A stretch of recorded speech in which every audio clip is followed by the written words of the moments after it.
Je sais pas si vous avez remarqué, hein, mais contre l'Angleterre, il y a un truc qui m'a choqué, les frères. Mais vraiment choqué. Et je vous arrête tout de suite, hein. C'est pas le loupé d'Olysée qui loupe, malgré qu'il a à 2 mètres des buts. D'ailleurs, je commence à me demander s'il vaut 225 millions. C'est pas le fait que Mbappé ait encore battu des records sur cette Coupe du Monde. C'est pas non plus le fait que Rashford a mis un petit point à Zaïre Emery. Ni la position de Ryan Cherki pendant la pause fraîcheur. Mais les frères, c'est le niveau catastrophique de Konaté. Il a littéralement perdu tous ses duels. Il était à la ramasse. Frérot, n'oublie pas que t'as signé dans notre club. Parce que là, j'ai l'impression, Konaté, que t'es en train d'oublier que tu viens de rejoindre le Real Madrid. Parce que c'est bien beau de nous dire, je sais pas pourquoi on s'est mis en tête qu'on allait gagner le mondial. Bah oui, avec un niveau catastrophique comme ça, en tout cas, toi, tu risques pas de le gagner le mondial. Mais frérot, il faut que tu te réveilles rapidement parce que t'as signé au Real Madrid. Et nous, on a beaucoup de problèmes défensifs. Donc stop les frérots, je t'aime beaucoup, mais réveille-toi. Parce que là, c'est vraiment pas possible. T'as un niveau catastrophique. Non mais je suis d'accord avec vous, le match il servait à rien. Mais quel match de fou. Ceux qui sont sortis en ville, qui ont esquivé le match, qui ont dit ouais ça sert à rien. Mais vous avez raté le match de la Coupe du Monde en fait. Je vous explique le scénario. La France qui se fait pulvériser en première mi-temps. 4-0. On était tous là à dire ça y est, c'est mort, on va jamais revenir. Didier Deschamps, c'est son dernier match, je sais pas ce qu'il a dit dans le vestiaire. Les joueurs y reviennent, il fait rentrer Dembélé, Barcola, tout le monde. 4-1, 4-2, Upamecano qui se met en mode attaquant, le mec qui délivrait limite des passes décisives, Kylian Mbappé qui met un doublé, qui devient le meilleur buteur de l'histoire de la Coupe du Monde avec Lionel Messi, Olysée qui délivre 2 passes décisives pour Kylian, d'ailleurs l'entente entre les deux, faut en parler. Ensuite, t'as Barcola qui vient mettre son but magnifique sur la gauche, il rentre sur la droite, boum. Ousmane Dembélé qui marque en fin de match, un but magnifique aussi, toujours la spéciale crochet du droit, il se l'emmène sur la gauche, boum. Et là, qu'est-ce qui se passe les gars? Il m'énerve, mais il m'énerve, mais il m'énerve. Mais il est trop fort, il rentre, il marque. Jude Bellingham qui vient atomiser le match et qui vient finir les débats. Il vient marquer son 7e but, je crois, de la compétition. Face à la France sur une percée incroyable, crochet, il se l'emmène petit filet. Le match, il était légendaire. Le match de la 3e place était légendaire. Ah mais cette équipe, c'est une grosse blague. C'est une grosse blague cette équipe. C'est cette équipe-là, on devait être champion du monde. À ce qui paraît, c'est nous, on devait être champion du monde. Première mi-temps, 4-0 contre l'Angleterre. Et il n'y a même pas Bellingham et Harry Kane sur le terrain. Mais vous savez, c'est quoi 4-0 en 45 minutes? J'ai l'impression que c'est des U17 en face. L'Angleterre, ils sont en train de nous pulvériser. En train de nous pulvériser. Non mais là, l'équipe de France, on est au plus bas. On est à la ramasse. À la ramasse, les gars. Et encore 4-0, ils sont très gentils, les Anglais. Hein. Ils sont très gentils. Normalement, là, si toutes les actions, ils les avaient mis... Il y a 7-0 déjà. Ça va être quoi en deuxième mi-temps, les gars? Ça va être quoi? Dès que ça affronte un gros, quand c'est pas le Paraguay, quand c'est pas je sais pas qui en face, c'est plus compliqué. Hein. Non, en fait, on s'est fait berner, les gars. On s'est fait berner. On était là, ouais, on est les méchants de rien du tout. On est les super gentils. On est polis carrément avec l'adversaire. On vient, on prépare la table, on met les chips, on met les boissons, on met tout. Non, franchement, c'est la honte. Surtout pour la dernière de Deschamps, c'est la honte. Le match, il est pas fini. Hein. Je vais pas parler entièrement. Mais les gars, là, c'est la honte. Franchement, se prendre un 4-0 en une mi-temps, waouh! Les gars, bon, score final 6-4 pour l'Angleterre. Après une première mi-temps catastrophique, honteuse de l'équipe de France, ils ont quand même réussi à sauver l'honneur et à nous faire croire que ils auraient pu égaliser. Maintenant, ça n'enlève pas toute ma colère de la première mi-temps, attention. Parce que le 4-0 mi-temps, il est impardonnable. Et c'est pas parce qu'après ils reviennent au score qu'on doit tout pardonner. Et si l'équipe de France est revenue au score, hein, et on y a cru, c'est grâce à cet homme. Zinedine Zidane donne le capitanat à Upamecano.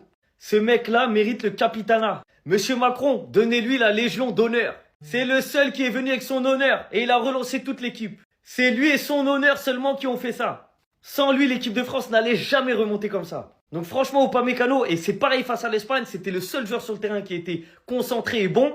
Ce soir, c'est pareil, c'est lui qui fait toute la diff. La dalle qu'il a ramenée, hein. La fierté qu'il a mis pour défendre ce maillot. Chapeau Dayot Upamecano. Bon, au final, on a Mbappé qui met un doublé. Qui donc a 10 buts sur cette compétition. Qui est passé meilleur buteur de tous les temps de la Coupe du Monde. On a Olysée qui marque et Dembélé aussi. Donc le trio, ils ont mis leur but. Mais en face, t'as un triplé de Saka. T'as un triplé de Saka.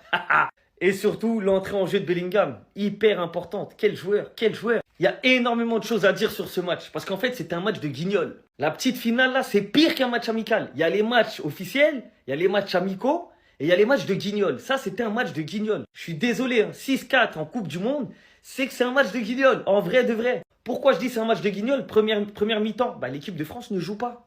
Déjà, c'est un match qui sert à rien. Il sert à rien à part faire des stats. Mais au-delà de ça, première mi-temps, l'équipe de France ne joue pas. Deuxième mi-temps, c'est les Anglais qui jouent pas. Jusqu'au 4-3 et après, ils se reprennent un peu. Mais dans un match vraiment officiel, ça n'existe pas, ça. Ça n'existe pas. 6-4. Au final, l'équipe d'Angleterre qui finit 3e de ce mondial, l'équipe de France qui finit 4e. C'est tout ce qu'on va retenir parce qu'il y a trop autre chose à dire. C'était un bazar le match. J'en ai marre de toi. Tu comprends? J'en ai marre. T'es un joueur du Real Madrid et tu vas m'obliger à acheter ton maillot. Les gars, je vais parler français. La Coupe du Monde que Bellingham il a fait en 2026 cette année, il y a des milieux qu'on connaît très bien, des légendes dont je vais même pas citer le nom. Il s'assoit même pas à la table de Jude Bellingham. C'est bon? Il s'assoit même pas à la table de Jude Bellingham. Il regarde même pas dans les yeux Jude Bellingham en Coupe du Monde. Ce qu'il a fait quand il est rentré, les gars, mais la percée qu'il a fait, il a pris la balle, il a fait un tout droit, crochet, il a refait un tout droit, but. Dans un match où son équipe a mis 6 buts. La Coupe du Monde qu'il a fait, waouh, faut juste applaudir, faut juste donner du respect. Et vraiment, moi je le dis, hein, ça a été le meilleur milieu de la Coupe du Monde. Je veux rien savoir. Il y a eu Rodri, il y a eu Dani Olmo, il y a Rabiot qui a fait une belle compétition, il y a Enzo Fernandez qui est en finale. Les gars, il y en a eu plein des gros milieux. Mais Jude Bellingham, waouh, l'impact, les buts. Il a quand même 8 matchs, 7 buts, une passe D. Mais moi, ce qui me choque, c'est les buts. Le mec, il a plus de buts que des numéros 9. Il a plus de buts que Lautaro Martinez. Il a plus de buts que Oyarzabal, je crois. Est-ce que c'est normal? Là, qu'est-ce qui va se passer quand il va retourner en club? J'ose même pas imaginer. Félicitations à Jude Bellingham pour sa Coupe du Monde. Vraiment, c'était trop. Dites-vous qu'on aurait pu avoir cette honte-là en finale. 4-0 à la mi-temps pour son dernier match. Même si on dit que les joueurs n'avaient plus aucune motivation, mais là c'est une honte. Vous auriez dû rester chez vous. Parce que le pauvre, vous l'aviez fait croire qu'aujourd'hui vous allez le rendre hommage. Finalement, lui et son coéquipier de toujours se retrouvent à se gratter la bouche en pleine mi-temps. Les joueurs honteux les uns que les autres. Cherki même, j'en parle pas. Ils voulaient rien savoir aujourd'hui. Aucun effort sur le terrain. Kylian Mbappé lui se tapait des barres. Voici sa réaction lors du 2-0. Et moi, même ce qui m'a le plus choqué aujourd'hui, c'était le 3e but. Déjà, comment l'Angleterre a réussi à se retrouver dans cette position-là? La défense, elle était où? Dites-vous que Saka a conduit ce ballon-là. Il allait buter sur Magnan. Magnan qui a vraiment été nul à chier aujourd'hui avec tout le respect. On a Rashford qui bute sur le gardien. Saka vient récupérer la balle. Et regardez bien à partir de ce moment, le gars il prend la balle, il dribble Magnan. Il tente un tir mais il tombe. Comme vous pouvez le voir, il a le dos au sol. Et pendant qu'il est au sol, les joueurs de l'équipe de France sont où? Ils sont pas là. Il y a que Olysée qui fait semblant de faire un repli. Finalement, c'est le seul qui revient et pendant ce temps, ses coéquipiers le regardent. Saka a eu tout le temps qu'il voulait de tomber, se relever, reprendre le ballon. Regardez, il est là. Les joueurs de l'équipe de France sont tous spectateurs derrière. Saka reçoit le ballon, il tire, il marque. Je sais pas comment ils vont justifier cette performance-là, même s'ils ont commencé à marquer en deuxième mi-temps. Au moment où je vous parle, il y a Kylian Mbappé et Barcola qui ont marqué. Kylian qui bat donc le record de buts sur une édition de Coupe du Monde. Finalement, tous ces buts-là n'ont servi à rien, encore une fois. En fait, depuis maintenant 2 ou 3 ans, j'ai comme l'impression que c'est l'histoire de sa vie. Et dire qu'on pensait tous que c'était la meilleure équipe de la Coupe du Monde, la meilleure attaque. Dans nos têtes, on était imbattables. Et bah non. Il y a les équipes qu'on a affrontées au début là qui nous ont donné cette impression. Comme par hasard, dès qu'on a commencé à affronter nos semblables, ils ont commencé à avoir flou. Contre le Maroc, malgré la victoire, on a galéré. L'Espagne nous a chicoté et là, l'Angleterre nous humilie en première mi-temps. Bref, en tout cas, j'espère qu'avant la fin, ils vont réussir à réduire le score ou même remporter le match. Parce que là, vu comment ça passe, ça sent très mauvais. Venez plus jamais nous dire que c'est juste un sport où chacun court derrière le ballon. Aujourd'hui, surtout en cette fin de Coupe du Monde, j'espère que ceux qui regardent le football tous les 2 ans, tous les 4 ans, vous allez arrêter de nous saouler. D'accord? C'est le plus beau sport et le meilleur sport du monde. 10-4! Il y avait 4-0 à la pause, on se dit c'est fini. Non! Les ressources mentales pour quasi revenir, à chaque fois, il y a eu le coup de poignard. Spence! Non, je l'ai dit, viens au Barça. Viens au Barça. Parce que c'est toi qui as éteint les flammes, en fait, en allant chercher le penalty. Un penalty converti par Saka, qui va prendre son triplé. Waouh! Et Olysée, tu bats le record de Pelé sur une édition de Coupe du Monde par rapport au nombre de passes décisives, c'est bien. Mais il est raté, chef, t'as pas le droit. Je crois qu'il en a raté même un 2e, je crois, de mémoire. Ah, c'est regrettable. Dembouz aussi, là, Dembouz, il y a eu une action comme ça aussi, je crois. Mais bref, c'est tellement dommage. Et au moment, en fait, où tu crois que tu vas revenir, il y a un moustique, Bellingham, il t'achève. Et de quelle manière, surtout que déjà, il y a quelques minutes avant, il a failli la mettre aussi, là, la même action. Le côté gauche de l'Angleterre, je sais pas pourquoi il était aussi vite, je comprends pas. Mais en tout cas, merci Deschamps pour les travaux. Voilà, la Coupe du Monde 2018. Et il a répondu quasi présent à chaque fois, hein. Maintenant, faut passer à autre chose. Voilà. Attendez. En fait, je sais même pas par où commencer. Honnêtement, je sais même pas par où commencer. Je vais essayer de rester calme, hein. Vraiment, je vais essayer de rester calme.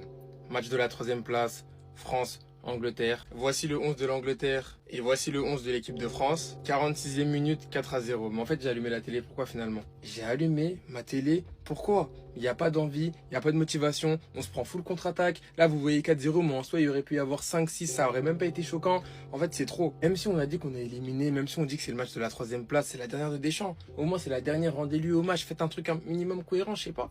4-0 à la 45e temps additionnel et en deuxième mi-temps il va se passer quoi là? Vraiment en deuxième mi-temps il va se passer quoi? On va remonter et à la fin il y aura une réécriture, vous allez venir dans les commentaires, ouais non, la vérité non, ça c'est une mauvaise image qui est renvoyée. Personnellement le match je sais pas si je vais continuer à le regarder, mais je pense qu'honnêtement je vais arrêter parce que là c'est trop pour moi. En tout cas j'espère qu'à la fin on aura un score qui sera un minimum serré, hein, qu'il n'y ait pas des 4 buts d'écart etc, c'est moche. Bref en tout cas n'hésitez pas à me donner vos avis dans les commentaires, histoire de savoir ce que vous en pensez, et moi je lirai tout ça.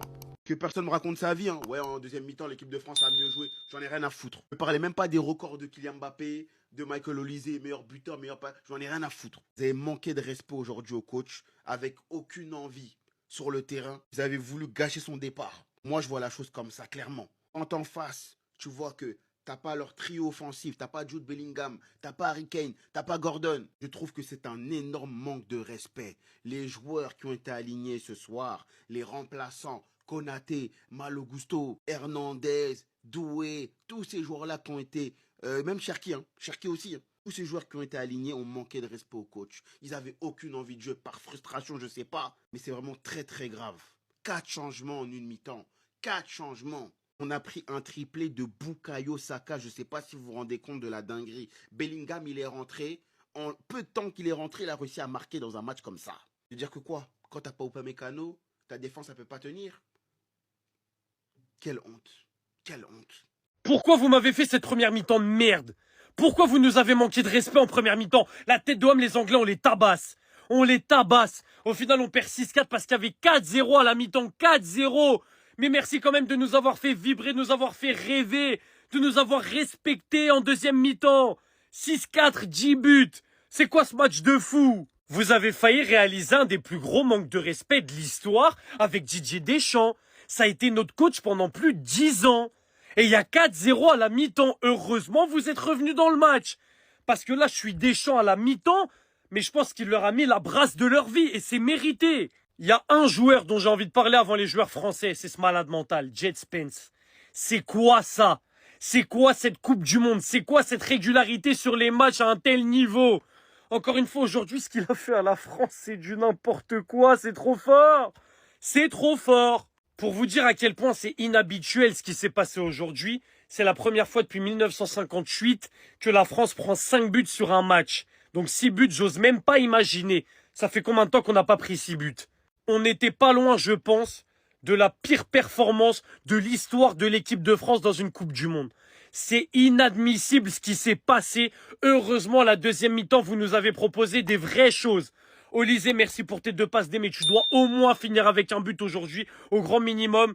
Mbappé qui a essayé de sonner la révolte avec son doublé, qui passe meilleur buteur de l'histoire de la compétition. Je ferai une propre vidéo sur lui parce que c'est trop. Upamecano qui rentrait directement, on voit la diff, ça aussi ça a joué. Mais bref, on va pas refaire le match. L'Angleterre mérite au final sur le match parce qu'en première mi-temps, ils nous ont bouffé. Ça finit à 6-4, voilà. On mérite que ça en vrai. Mais au moins, on aura vibré, on aura vécu des émotions de malade mental. On aura vu un match à 10 buts. 10 buts! C'est n'importe quoi, c'est un but toutes les 10 minutes. C'est une folie. Et au moins, vous avez pas manqué de respect à Deschamps pour sa dernière. Voilà, c'est un grand minimum. Mais à la mi-temps, hein, ce qui s'est passé sur cette première mi-temps, j'oublierai jamais, je crois. J'oublierai jamais. Vous avez pas compris ce que vous avez vu, c'est normal, faut que je vous explique. 6-4 pour l'Angleterre pour le match pour la 3e place, je vais tout vous expliquer parce que vous avez raté des trucs. Vous êtes pas fous. En fait, comme Deschamps c'est sa dernière aujourd'hui, il a dit avant le match à Thomas Tuchel, on va faire un jeu toi et moi. On va faire un attaque-défense chacun notre tour, une mi-temps chacun. La première mi-temps pour l'Angleterre, la deuxième mi-temps pour la France. Et c'est lui qui perd, c'est une teinte. En fait, c'est la seule explication que j'ai trouvée au match d'aujourd'hui. Comment tu peux ressortir déçu d'un match où, et les stats sont même pas bonnes à mettre à jour, où Kylian est le meilleur buteur de la Coupe du Monde en attendant le match de demain et devient pour le moment le meilleur buteur all-time, où t'as découvert, si c'était pas déjà le cas, qu'il y a une alchimie de fou sur ces deux-là, parce qu'Olise il a tout simplement réalisé 5 passes décisives envers Kylian, qu'à côté de ça, même s'il a bicrave le match, il a bicrave la remontada, faut le dire. Voilà, il en a pas eu une, il en a pas eu deux, il en a eu je sais pas combien. Et malgré ça, il finit son mondial avec 0 but. Et en une seule édition, en une seule Coupe du Monde, Michael Olise a battu le record de passes décisives all-time qui était détenu par Pelé. 7 passes décisives pour Olise sur ce mondial. Moi, je sais que là, vous me prenez pour un fou, mais regardez juste les changements. À quel point Didier, il fait rentrer Digne, Upamecano, Barcola et Dembélé, parce que c'est à hauteur de l'équipe de France de jouer l'attaque, et on leur trouve les seufs. Et ce qui est frustrant, c'est qu'aujourd'hui, il y avait tellement la place. Et je crois que ce qui me frustre le plus, c'est de me dire que tu perds et que Saka, il te met un triplé. Je crois que c'est le truc qui me frustre le plus de la soirée. Pardon les Gunners. En tout cas, pour rien vous cacher, je m'attendais à rien. En première mi-temps, j'étais très déçu. Et finalement, la défaite, je m'en fous un peu. On sait tous que cette troisième place, on s'en bat les steaks. Mais j'ai vibré, j'ai kiffé. Et pour sa dernière, il sera clairement pas parti avec une victoire. Il sera pas parti avec le style de jeu des Deschamps. Et finalement, je crois que c'est l'un des matchs des Bleus où j'ai le plus kiffé. Tout match confondu, bien évidemment. Dans un match où tu as le meilleur buteur de la Coupe du Monde all-time, le meilleur passeur de la Coupe du Monde all-time, le ballon d'or en titre qui vient de faire un back-to-back en Ligue des Champions, 2 des plus gros transferts de l'histoire à plus de 100 millions. Si on prend ces deux hommes-là, le meilleur joueur c'est lui. Le meilleur Français de France. Je vais pas faire comme si je savais pas qu'il était fort. Je sais qu'Upamecano c'est un monstre. Je sais qu'il fait partie des meilleurs joueurs à son poste. Et que cette saison il est facilement dans le top 5, le top 3. Et peut-être même qu'il est même pas 3e. Mais ce soir, dans un match où on a vu 10 buts, 10 fois les filets ont tremblé. Mais pour moi, le meilleur joueur, c'est lui. Et de loin, genre. Et le pire, c'est qu'il fait qu'une mi-temps. Parce qu'il rentre à la mi-temps. Mais la Coupe du Monde d'Upamecano, aujourd'hui, il a même enregistré une passe décisive pour le but d'Ousmane. Et dites-vous que Dembélé, quand il met son crochet, Upamecano, il fait la passe décisive dans ses camps. Et quand Dembélé, il tire, Upamecano, il est au point de pénalty comme un œuf. Je l'ai vu disputer des duels en Ligue des Champions à la vitesse avec Kylian Mbappé, avec Vinicius. Je l'ai vu rattraper à la course les mecs les plus rapides du football actuel. Je l'ai vu tenir la baraque, match après match, avec Saliba, avec Lacroix, avec qui vous voulez. La réalité, c'est qu'aujourd'hui, je préfère disputer un match avec Upamecano en défense à 2, plutôt que voir Gusto, Konaté et Lacroix. À lui seul, et je dis bien à lui seul, il a changé la face de la France. Il est rentré et il a défendu. C'est bizarre à dire, hein, mais c'est le seul qui l'a fait. Et si la France revient dans le match, avant de parler de Kylian parce qu'il marque, avant de parler d'Olise parce qu'il fait la passe, avant de parler de qui vous voulez, c'est grâce à lui que la France n'encaisse pas plus et c'est grâce à lui que la France relève la tête en deuxième mi-temps et sort la tête haute. En tout cas, beaucoup plus haute qu'elle ne serait sortie s'il n'était pas rentré. D'ailleurs, aux prochaines élections, moi je voterai pour toi. C'est tellement affolant. Même s'il ne prend pas la Coupe du Monde, Kylian Mbappé nous a prouvé à tous. Regardez sa réaction quand son équipe prenait 4-0. Dépité et désolant de voir à quel point son équipe ne voulait pas. Il a retourné le match à lui tout seul. 2 buts, une passe D en 15 minutes. Il nous a remontré à quel point que l'équipe de France pouvait vibrer uniquement que si lui le voulait. Il devient meilleur buteur de l'histoire de la Coupe du Monde. Derrière lui, Léo Messi, à 27 ans. Mais beaucoup voudront quand même pas lui accorder ce respect, juste parce qu'il n'a pas de trophée. Accompagné de qui? Olise. Et vous pensez vraiment d'ailleurs qu'ils ne vont pas jouer ensemble vu leur connexion aujourd'hui? Le mec trouve Kylian Mbappé n'importe comment. Il fume le record de Pelé sur une édition de Coupe du Monde. À une passe carrément de devenir le meilleur passeur des Bleus de l'histoire de la Coupe du Monde. En une édition, vous vous rendez compte? Le match n'a pas de sens, surtout vu la foudre qu'on se prend de Bellingham à la fin du match. Mais comme déjà cité, Mbappé aura gagné le respect du football dans son histoire. Aujourd'hui, c'est pas n'importe qui peut venir même sans trophée majeur, venir vers vous à 27 ans vous dire « Je suis le meilleur buteur de l'histoire de la Coupe du Monde ». Ça réclame du respect. Et ceux qui ne le font pas, c'est les personnes qui se forcent tout simplement à ne pas l'aimer. C'est dommage. Match de la 3e place ou pas, même si ça sert à rien, c'est inacceptable et encore moins face à une équipe qui avait autant fait tourner. Certains diront que la France aussi a fait tourner, mais pourtant beaucoup disaient avant la Coupe du Monde que même avec l'équipe B, C, la France a le meilleur vivier et qu'elle peut taper n'importe qui avec n'importe quel effectif. 6 buts, 6 face à une équipe qui n'a même pas titularisé ses 2 meilleurs buteurs. Et d'ailleurs, Bellingham rentre et marque. Un triplé de Bukayo Saka. Gusto soi-disant meilleur que Koundé, moi je ferai une vidéo sur lui. Au final, dans cette équipe de France, il n'y a que 2 seuls vrais patrons. C'est Saliba et Upamecano. Je connais un club en Espagne qui a recruté Konaté. Bon courage au Classico. En tout cas, je pense qu'au moins Olysée, lui, il est content, vu qu'aujourd'hui, certains joueurs ont préféré chercher les records plutôt que d'aller chercher la victoire. Olysée qui va terminer meilleur passeur de la Coupe du Monde certainement, et qui a aussi cassé le record de Messi sur une année. Mbappé qui est pour l'instant le joueur le plus décisif de Coupe du Monde, le meilleur buteur de Coupe du Monde et le meilleur buteur de l'histoire de Coupe du Monde. Et sinon, la troisième place, ça intéresse personne. Ça se réveille qu'en deuxième mi-temps, quand l'Angleterre s'est endormie. Enfin bref, sinon vous les gars, vous en pensez quoi? Ramenez-vous sur ta patience, on s'ennuie. Personnellement, je trouve ça moche pour la dernière de Deschamps. Même si c'est pour une troisième place, même s'il n'y a rien à gagner, pour la dernière de Deschamps, fallait quand même lui faire honneur. Je vois déjà des gens crier et nous expliquer vivement Zidane, mais il n'y a aucune garantie que Zidane fasse mieux que Deschamps. La France, c'est pas Madrid. T'as pas un arbitrage qui vient t'aider en LDC. Quand il la gagne 3 fois d'affilée, on avait la télé. Sachant que pour la dernière de Deschamps, il a décidé d'écouter tout le monde. Essayer de jouer un jeu offensif en jouant avec 4 attaquants. Car beaucoup reprochaient à Deschamps son style de défendre. Mais au final, c'est ce qui marchait. Et cette Coupe du Monde a prouvé qu'il avait raison. Car on sait tous très bien à quel point tout le monde lui serait tombé dessus s'il jouait avec son style habituel. Et malheureusement, avec ce style trop offensif, à chaque fois que la France affronte un bon milieu de terrain, ils se font marcher dessus au milieu. Et encore plus quand t'as un joueur qui fait pas les efforts. L'attitude de Cherki et de Gusto pour des joueurs qui ne sont pas titulaires, même si c'est chiant de jouer pour la troisième place, c'est pas normal. Parce qu'ils représentent quand même l'équipe de France. Et c'est un maillot qui doit être respecté. Quand je pense au fait qu'il y a des joueurs comme Kanté qui n'ont pas une minute, et je pense à l'attitude de Gusto et Cherki, franchement les gars, c'est honteux. En tout cas, Deschamps ne méritait pas que ça se termine comme ça pour lui.